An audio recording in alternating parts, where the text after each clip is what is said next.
বছরে ৫০ লাখ টাকা পর্যন্ত লেনদেন মূল্য সংযোজন কর বা ভ্যাটের আওতামুক্ত রাখার দাবি জানিয়েছে বাংলাদেশ দোকান ব্যবসায়ী মালিক সমিতি। সেই সাথে সকল পণ্যে বর্ধিত ভ্যাট হার প্রত্যাহারের পাশাপাশি ভ্যাট আদায়ের প্রক্রিয়াকে আরও সহজ করার পরামর্শ তাদের। মঙ্গলবার রাজধানীতে সংবাদ সম্মেলন করে এসব কথা জানানো হয়। ২৫০টিরও বেশি ডিজাইন অপশন নিয়ে ওয়ালটন স্মার্ট ফ্রিজ, বোঝে আপনার প্রয়োজন। সম্প্রতি শতাধিক পণ্য ও সেবার উপর মূল্য সংযোজন কর বা ভ্যাট আরোপ করেছে সরকার, যার আওতায় রয়েছে দোকান ব্যবসায়ীরাও।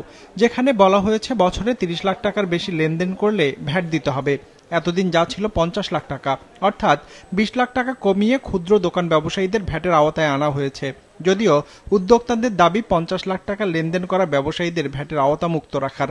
সকল পণ্যের বর্ধিত ভ্যাট প্রত্যাহার পূর্বক ৫০ লক্ষ টাকা টার্নওভার পর্যন্ত ভ্যাট মুক্ত রেখে সিটি কর্পোরেশনের, পৌরসভা, শপিং মলে অবস্থিত দোকান সহ সকল দোকানের ক্ষেত্রে কার্যকর করার দাবি করছি।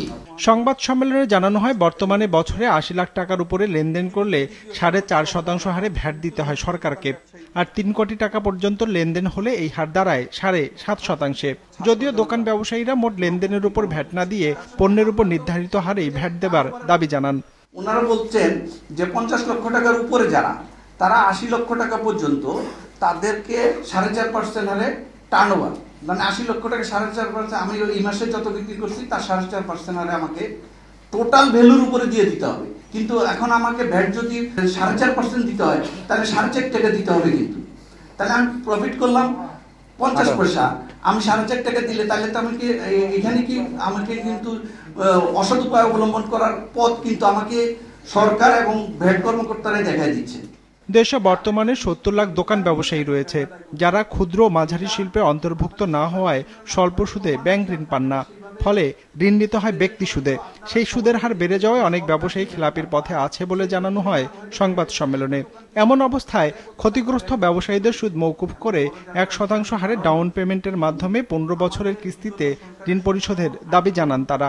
১৯ সালে একটা প্রজ্ঞাপন জারি হয়েছিল, যেটা আপনারা হয়তো জানবেন, 2% ডাউন পেমেন্টে 12 বছরের কিস্তিতে। কিন্তু আমাদেরকে দোকান ব্যবসায়ীরা, যে ক্ষুদ্র দোকান ব্যবসায়ীরা অন্তর্ভুক্ত, সেটাও হচ্ছে না, যার কারণে তারা এই সুবিধাটা বিগত এই ৮-১০ বছরও আমরা পাইনি। আমরা সেই দাবিটাই পুনরায় উল্লেখ করেছি, যাতে আমাদেরকে অন্তর্ভুক্ত করা হয়। এ সময় জাতীয় রাজস্ব বোর্ড কর্মকর্তাদের হয়রানির অভিযোগ করেন ব্যবসায়ীরা। পরামর্শ দেন রোজার মাস ছাড়া অন্য মাসে ভ্যাট অভিযান পরিচালনার। সভাপতি রঞ্জিবুল মিজান, বিজনেস রিপোর্ট, মাছরাঙ্গা টেলিভিশন।